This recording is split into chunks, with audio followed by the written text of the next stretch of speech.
మాసాలన్నిటిలో పవిత్రమైన మాసం కార్తీక మాసం. ఈ కార్తీక మాసంలో చేసే పూజలు, వ్రతాలు, నోములు, దాన ధర్మాలు ఏవైనా సరే విశేష ఫలితాన్ని ఇస్తాయి. కార్తీక సోమవారం ఆ మహాశివుడికి అత్యంత ప్రీతికరమైన రోజు. ఈరోజు ఏమీ చేయకపోయినా సరే పసుపుతో ఈ చిన్న పరిహారాన్ని చేసి చూడండి. మీ జీవితంలో ఉన్న కష్టాలు తొలగిపోతాయి. అద్భుత ఫలితాలు మీకు కలుగుతాయి. లక్ష్మీ కటాక్షం కలుగుతుంది. మరి కార్తీక సోమవారం రోజు పసుపుతో ఏం చెయ్యాలో ఇప్పుడు తెలుసుకుందాం. హిందూ సాంప్రదాయంలో పసుపుకు అత్యంత ప్రాముఖ్యత ఉంది. పసుపు సాక్షాత్తు లక్ష్మీ స్వరూపం. పసుపు లేకుండా ఏ శుభకార్యాన్ని చేయరు. అలాంటి పసుపును ఉపయోగించి అనేక రకాల సమస్యల నుండి సులభంగా బయటపడవచ్చు. కార్తీక సోమవారం రోజు ఆడవారు కొద్దిగా పసుపు తీసుకుని ఆ పసుపులో కొద్దిగా ఆవు నెయ్యి కలిపి ఆ పసుపును శరీరానికి రాసుకుని 5 నిమిషాల తర్వాత స్నానం చేస్తే చాలు లక్ష్మీ కటాక్షం కలుగుతుంది. ఇలా కార్తీక మాసంలో వచ్చే ప్రతి సోమవారం కూడా ఆడవారు ఇలా చేస్తే ఆర్థిక సమస్యల నుంచి బయటపడవచ్చు. సహజంగా స్త్రీలు అప్పుడప్పుడు పసుపును రాసుకుంటారు. కానీ విశేషంగా కార్తీక సోమవారం రోజు ముఖ్యంగా పెళ్ళైన ఆడవారు పసుపు రాసుకునేటప్పుడు కొద్దిగా ఆవు నెయ్యిని కూడా దాంట్లో కలిపి ఆ మిశ్రమాన్ని రాసుకుని స్నానం చేయాలి. కార్తీక సోమవారాల్లో ఇలా చేస్తే లక్ష్మీదేవి అనుగ్రహంతో పాటు దీర్ఘ సుమంగళి యోగం కలుగుతుంది. లక్ష్మీదేవి యొక్క విశేషమైన అనుగ్రహం కలగాలి అంటే కార్తీక సోమవారం రోజు సాయంత్రం 6 దాటాక పసుపుతో ఒక ప్రత్యేకమైన పరిహారాన్ని పాటించాలి. కార్తీక సోమవారం రోజు సాయంత్రం 6 గంటల తర్వాత కొద్దిగా పసుపు, కొద్దిగా ఆవు నెయ్యి కలపండి. దాన్ని తీసుకుని మీ ఇంటి ముందు భాగంలో ప్రధాన ద్వారం మీద కానీ లేదా ఇరువైపులా కానీ 3 స్వస్తిక్ గుర్తులు వేయండి. ఇలా వేసిన తర్వాత గుమ్మానికి చెరుక పక్కన దీపాలు వెలిగించండి. ఇలా ఈరోజు చేస్తే లక్ష్మీదేవి అనుగ్రహం మీకు కలుగుతుంది. కార్తీక సోమవారం రోజు శివపూజ చేసే సందర్భంలో ఒక పసుపు కొమ్మును కూడా పూజలో ఉంచండి. ఓం నమఃశివాయ, ఓం నమఃశివాయ అనే అష్టాక్షరి మంత్రాన్ని 108 సార్లు జపించి ఆ తరువాత అంటే పూజ పూర్తయ్యాక ఆ పసుపు కొమ్మును తెచ్చి మీరు ధనాన్ని భద్రపరిచే ప్రదేశంలో పెట్టుకోండి.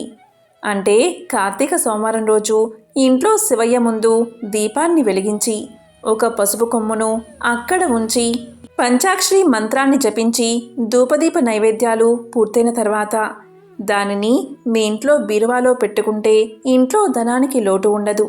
తిరుగులేని రాజయోగం పడుతుంది. కాబట్టి కార్తీక సోమవారం రోజు ఇలా ఈ పరిహారాన్ని పాటించండి. మహాశివుడి అనుగ్రహాన్ని, లక్ష్మీ కటాక్షాన్ని పొందండి. సోమవారం మహాశివుడికి ఎంతో ఇష్టమైన రోజు. అందులోనూ ఇది కార్తీక మాసం. కాబట్టి ఈ కార్తీక సోమవారం రోజు ఉదయం 7:30 నుంచి 9 గంటల మధ్య రాహుకాలం ఉంటుంది. ఈ సమయంలో శివాలయ ప్రాంగణంలో ఎవరైతే ఆవు నెయ్యితో దీపాన్ని వెలిగిస్తారో వారి జాతకంలో ఉన్న గ్రహదోషాలు తొలగిపోతాయి. చాలామందికి జాతకంలో నవగ్రహ దోషాలు ఉంటాయి. ఆ నవగ్రహ దోషాలన్నీ తొలగిపోవాలి అంటే, నవగ్రహాలు ప్రసన్నం కావాలి అంటే ఈశ్వరుడు గ్రహ నక్షత్ర మాలికాధరుడు. కాబట్టి శివాలయ ప్రాంగణంలో ఉదయం రాహుకాలంలో ప్రమిదలో ఆవు నెయ్యి పోసి 3 వత్తులు విడివిడిగా వేసి దీపాన్ని వెలిగించండి. ఈరోజు ఇలా చేస్తే ఎలాంటి జాతక దోషాలు ఉన్నా తొలగిపోతాయి. సొంత ఇల్లు కట్టుకోవాలి లేదా కొనుక్కోవాలి అనుకునేవారు, అలాగే రియల్ ఎస్టేట్ రంగంలో సంపాదన పెరగాలి అని భావించేవారు, అప్పుల బాధలు తీరిపోయి అప్పులు లేకుండా ఉండాలి అనుకునేవారు సోమవారం ఉదయం రాహుకాలంలో అంటే 7:30 నుంచి 9 గంటల మధ్య శివాలయంలో మారేడు దళాలతో ఆ మహాశివుణ్ణి పూజించండి. ఇలా చేస్తే అన్ని రకాల సమస్యల నుంచి బయటపడవచ్చు. శివాలయానికి వెళ్ళడం వీలు కాక ఇంట్లోనే పూజ చేసుకోవాలి అనుకునేవారు మీ ఇంట్లో శివలింగం ఉంటే లేదా శివుడి ఫోటోకైనా సరే ఇలా పూజ చేస్తే చాలు మీకు శివానుగ్రహం కలుగుతుంది. ఇంట్లో శివలింగం ఉన్నవారు ఆ శివలింగాన్ని అభిషేకించండి. అభిషేకం అంటే నీళ్ళలో కొన్ని పువ్వులు వేసి పువ్వులు కలిపిన ఆ నీటితో శివుణ్ణి అభిషేకించండి. ఇలా చేస్తే త్వరలోనే ఇల్లు కట్టుకుంటారు లేదా ఇల్లు కొంటారు. అన్ని ఆటంకాలు తొలగిపోతాయి. రియల్ ఎస్టేట్లో లాభాలు వస్తాయి. అప్పుల బాధలు తొలగిపోతాయి. అలాగే సోమవారం 7:30 నుంచి 9 గంటల మధ్యలో శివారాధన సమయంలో ఇంట్లో మహాశివుడిది ఏ ఫోటోను పూజిస్తే ఎలాంటి పుణ్యం కలుగుతుందో ఇప్పుడు తెలుసుకుందాం. శివపూజ చేసే పటం ఎలా ఉండాలి అంటే, శివుడు కైలాస శిఖరం మీద కూర్చుని ఉన్న ఫోటోకు పూజ చేస్తే ధనలాభం కలుగుతుంది. అదేవిధంగా శివుడు పార్వతీ సమేతుడై ఉన్న ఫోటోను పూజిస్తే భార్యాభర్తల మధ్య గొడవలు తొలగిపోతాయి. భార్యాభర్తల మధ్య సఖ్యత ఏర్పడుతుంది. కుటుంబంలో గొడవలు ఉన్నవారు శివపార్వతులు ఇద్దరూ ఉన్న ఫోటోను పూజించండి. అలాగే మహాశివుడు కొన్ని ఫోటోలలో నంది వాహనం మీద కూర్చుని ఉంటాడు. ఇలాంటి ఫోటోను పూజిస్తే ఆర్థిక ఇబ్బందులు, అప్పులు తొలగిపోతాయి. మొండి బాకీలు త్వరగా వసూలు అవుతాయి. కాబట్టి సోమవారం 7:30 నుంచి 9 గంటల మధ్యలో ఉండే రాహుకాలాన్ని సద్వినియోగం చేసుకోండి. కార్తీక మాసం శివుడికి అత్యంత ప్రీతికరమైన మాసం. అందుకే మాసాలలో కార్తీక మాసానికి సమానమైన మాసం లేదని పురాణాలు చెబుతున్నాయి. ఈ మాసంలో ముఖ్యంగా స్నానం, దీపారాధన, సూర్య నమస్కారాలు, శివపూజలు చేస్తారు. ఈ మాసంలో ఉసిరి చెట్టు కింద దీపారాధన అత్యంత పుణ్యప్రదం. పౌర్ణమి రోజు చంద్రుడు కృతికా నక్షత్రంలో ఉంటే అది కార్తీకమవుతుంది. కృతికా నక్షత్రం అగ్ని నక్షత్రం. శివుడి 3వ నేత్రం అగ్ని.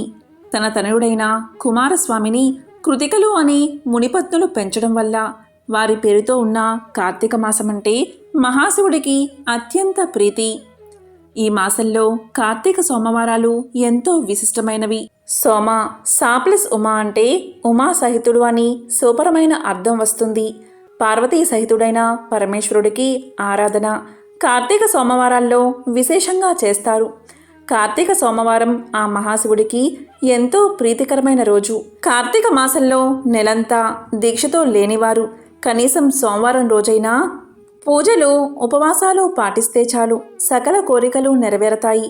కార్తీక సోమవారం రోజు శివాలయాన్ని దర్శించి శివప్రీతిగా ప్రమిదలో నూనె పోసి దీపాన్ని వెలిగించాలి. ఇలా చేస్తే ధర్మబద్ధమైన కోరికలు త్వరగా నెరవేరతాయి. కార్తీక సోమవారం రోజు భక్తులు ఉపవాసముండి భగవంతుడిని పూజించి దాన ధర్మాలు చేసిన వారికి పాపాలు తొలగిపోయి మోక్షం లభిస్తుందని పురాణ వచనం.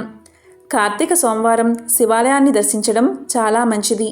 ఈరోజు ముత్తైదువులు భక్తి శ్రద్ధలతో శివుణ్ణి కొలిస్తే మాంగళ్య భాగ్యం కలుగుతుందని విశ్వాసం. కార్తీక సోమవారాల్లో శైవ భక్తులు కార్తీక సోమవారం సూర్యోదయానికి పూర్వమే బ్రాహ్మీ ముహూర్తంలో నిద్రలేచి స్నానాన్ని ఆచరించి హరహర శంభో అంటూ శివుణ్ణి స్తుతిస్తే 7 జన్మల పాపాలు తొలగి అష్టైశ్వర్యాలు కలుగుతాయని పురాణ వచనం.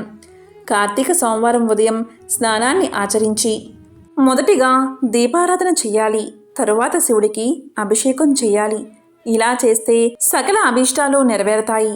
కార్తీక సోమవారం గురించి కార్తీక పురాణంలో ఇలా వివరించడం జరిగింది. ఒకసారి జనక మహారాజు వశిష్ఠ మహాముని కార్తీక మాసం గురించి వివరించమని కోరగా, అందులో భాగంగా కార్తీక సోమవార పవిత్రత గురించి జనక మహారాజుకు వశిష్ఠుడు ఇలా చెప్పాడు. ఓ జనక మహారాజా, కార్తీక మాసంలో సోమవార వ్రతాన్ని భక్తి శ్రద్ధలతో ఆచరించేవారు శివానుగ్రహాన్ని పొంది చివరకు కైలాసాన్ని చేరుకుంటారు. కార్తీక మాసంలో వచ్చే ఏ సోమవారం రోజైనా సరే స్నాన జపాదులు ఆచరించిన వారు 1000 అశ్వమేధ యాగాలు చేసిన ఫలితాన్ని పొందుతారు. కార్తీక సోమవారం రోజు ఈ 6 పద్ధతుల్లో కనీసం ఒక పద్ధతిలో అయినా కార్తీక సోమవారాన్ని ఆచరిస్తే జన్మల పాపాలు తొలగి జన్మ సార్థకమవుతుంది. అందులో భాగంగా శక్తి కలిగిన వారు కార్తీక సోమవారం రోజు పగలంతా ఉపవాసముండి సాయంకాలం శివాభిషేకం చేసి నక్షత్ర దర్శనం తర్వాత తులసి తీర్థాన్ని మాత్రమే సేవించాలి. దీన్నే ఉపవాసము అంటారు. ఇది సాధ్యం కానివారు రెండవది స్నాన దాన జపాదులను యథావిధిగా చేసుకుని మధ్యాహ్నం భోజనం చేసి రాత్రి భోజనానికి బదులు తులసి తీర్థాన్ని సేవించాలి. దీనినే ఏకభుక్తము అంటారు. ఇది కూడా సాధ్యం కానివారు మూడవది పగలంతా ఉపవాసముండి రాత్రి నక్షత్ర దర్శనం తర్వాత భోజనం చేయాలి. దీనిని నక్తము అంటారు. ఈ నక్త ఉపవాసం మహాశివుడికి అత్యంత ఇష్టమైన ఉపవాస పద్ధతి. ఇది కూడా సాధ్యం కాని వారు 4వది భోజనానికి తాము ప్రయత్నించకుండా ఎవరైనా వారికి వారుగా పిలిచి పెడితే మాత్రమే తినాలి. దీనినే అయాచితము అంటారు. ఇది కూడా సాధ్యం కాకపోతే 5వది ఈరోజు స్నానాన్ని చేసి శివ పంచాక్షరి మంత్రాన్ని జపించాలి. దీన్నే స్నానము అంటారు. మాకు జపించడం చేత కాదు, తెలియదు అనేవాళ్ళు 6వది అయినా చేస్తే చాలు. కార్తీక సోమవారం రోజు నువ్వులను దానం చేస్తే సరిపోతుంది. దీనినే తిలా దానము అంటారు. ఈ 6 ఏదో ఒక దానిని కార్తీక సోమవారం నాడు ఆచరించాలి. ఏదీ కూడా ఆచరించకుండా ఉంటే అలాంటి వారు 8 యుగాల పాటు మహారౌరవాది నరకాలు పొందుతారని జనక మహారాజుకి వశిష్ఠుడు తెలియజేశాడు. కాబట్టి కార్తీక మాసంలో వచ్చే ప్రతి సోమవారం రోజు పగలంతా ఉపవాసముండి రాత్రి నక్షత్ర దర్శనం తర్వాత భోజనం చేయాలి. అలాగే ఈ రోజంతా ఓం నమఃశివాయ అనే పంచాక్షరి మంత్రాన్ని జపిస్తూ దైవ ధ్యానంలోనే గడపాలి. ఇలా చేస్తే అలాంటి వారు శివ సాయుధ్యాన్ని పొందుతారని వశిష్ఠుడు జనక మహారాజుకు తెలియజేశాడు. కార్తీక సోమవారం రోజు స్నానం కానీ దానం కానీ జపం కానీ చేస్తే అశ్వమేధ యాగం చేసిన ఫలితం దక్కుతుంది. ఇందులో ఎటువంటి సందేహమూ లేదు. కార్తీక సోమవారం రోజు శివుడికి మారేడు ఆకులను సమర్పిస్తే ఆ మహాశివయ్య సంతోషించి సకల ఐశ్వర్యాలు కలిగిస్తాడు. అదేవిధంగా జిల్లేడు పువ్వులను, శంకు పుష్పాలను ఆ మహాశివుడికి సమర్పిస్తే కోరికలు తీరుస్తాడు. ఈరోజు శివాలయంలో ఆవు నెయ్యితో దీపారాధన చేస్తే అష్టైశ్వర్యాలు కలుగుతాయని పురాణ వచనం. ఎవరైతే కార్తీక సోమవారం రోజు శివాలయంలో దీపారాధన చేస్తారో అలాంటి వారి సమస్త దోషాలు తొలగిపోతాయట. ఆ మహాశివుణ్ణి భక్తితో కొలిస్తే శివ సాయుధ్యాన్ని పొందుతారట. కార్తీక సోమవారం రోజు దీపదానం చేస్తే సమస్త పాపాలు తొలగి ఐశ్వర్యవంతులు అవుతారట.